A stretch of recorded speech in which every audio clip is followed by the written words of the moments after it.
A crystalline silicon module must withstand various influences in order to remain functional for 25 years or even longer. To ensure this lifetime, the materials used to create the PV modules have to be carefully chosen, not only in terms of performance but also stability. In this video, we will discuss the various materials used in solar cells.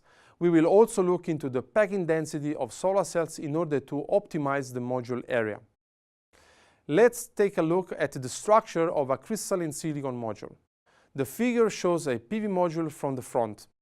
The black lines on the left represent the side view of 3 solar cells, specifically the ones indicated by the red arrows. A PV module consists of a number of interconnected solar cells. The electrically connected cells are then encapsulated into a single, long-lasting and stable unit. The main purpose of the encapsulating layers is to protect the cells and the interconnecting wires from the environment. Since the individual solar cells are relatively thin, they would be vulnerable to mechanical damage without encapsulation. In addition, the metal grid on the top of surface of the solar cell and the wires interconnecting the individual solar cells are susceptible to corrosion by water or water vapor. Therefore, a good encapsulation and a solid frame are essential to prevent mechanical damage and corrosion. The structure and the cables must also be resilient, for example against the animals that could bite the cables at the back of the panel. The exact PV module structures will differ between technologies and companies, but in general, the more resistant and sturdier modules are, the more expensive their cost will be. We will now break down a PV module layer by layer. In general, it consists of a transparent front cover, a polymeric encapsulation, mono or polycrystalline silicon solar cells with the metal grids on front and the rear, and solder bonds electrically connecting the individual cells. Following these layers, a rear layer is placed at the back of the cells, and a frame is mounted around the outer edge. Let's look at this module in some more detail. The front surface of a PV module must have low reflection in the wavelength range between 350 and 1200 nanometers, which is the active range of silicon solar cells. In order to minimize front surface reflection, and the anti-reflection coating can be applied. However, in practice, these coatings are generally not robust enough to withstand the conditions in which most PV systems are used. An alternative technique is to texture the surface, but this is also has a downside. With a standard sub-millimeter textured surface, the dust and dirt is more likely to attach itself to the top surface and less likely to be dislodged by wind or rain. The advantages of the reduced reflection is therefore quickly outweighed by losses incurred due to increased shading by dust particles. Some additional requirements of the front cover are a good impact resistance, a low thermal resistivity, and that the cover should be stable under prolonged UV exposure. Among the possible choices for a top surface material, there are acrylic and polymers.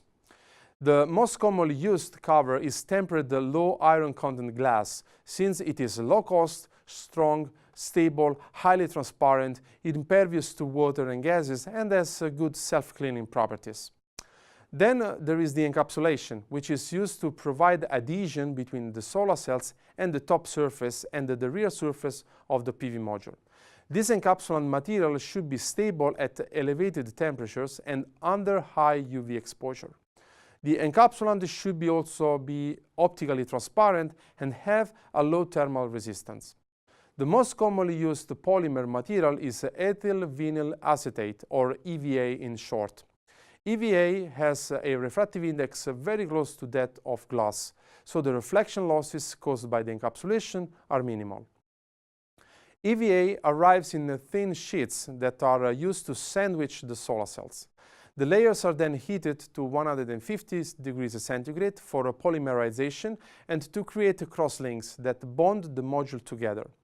In this way, especially the metallic contacts can survive for many years. For thin film modules, the encapsulation is an important part of module price. That is because these technologies use transparent conductive oxides, or TCOs, as front contact. TCOs are generally very vulnerable to degradation by water vapor, which means that the encapsulant must be really good in order to enhance the lifespan of the module. Let's now focus on the back side of the module. Like the front and the encapsulation, the rear layer must have low thermal resistance and prevent the indiffusion of water vapor. In most modules, a thin polymer sheet, typically Tedlar, is used as the rear surface. Some special kind of modules are designed to absorb light from both sides of the panel. In these so-called bifacial modules, the rear surface must also be optically transparent.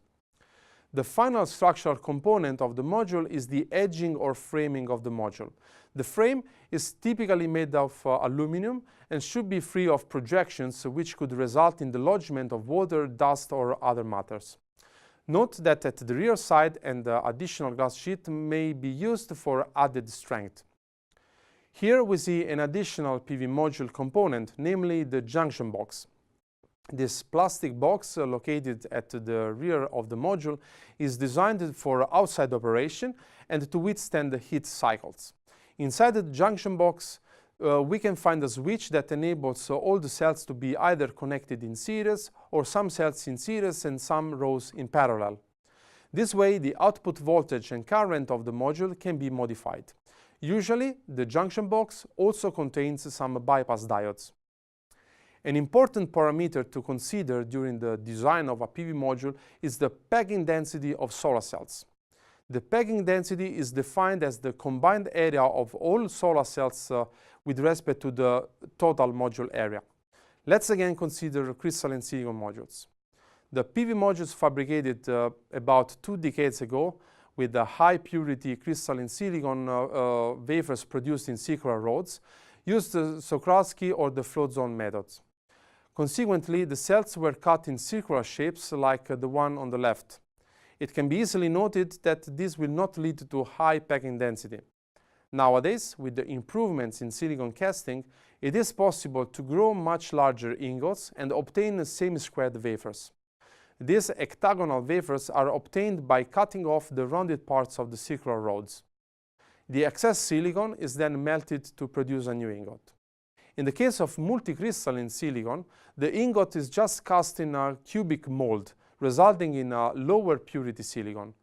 But from the cubic mold, the cells are cut in squared wafers. Even with this high pegging density, however, light can still go in between the cells. The pegging density is important because it directly affects the output power of the module as well as its operating temperature. Let's recap. In this video, we saw the different layers used to create a crystalline silicon module. The first layer is a front cover, followed by 2 layers of encapsulant that sandwich solar cells, and then a rear layer and a frame, ultimately providing mechanical stability. We discussed the packing density for monocrystalline and multicrystalline silicon, which depends on the fabrication method used. In the next video, we will see different techniques used to create an interconnection between cells.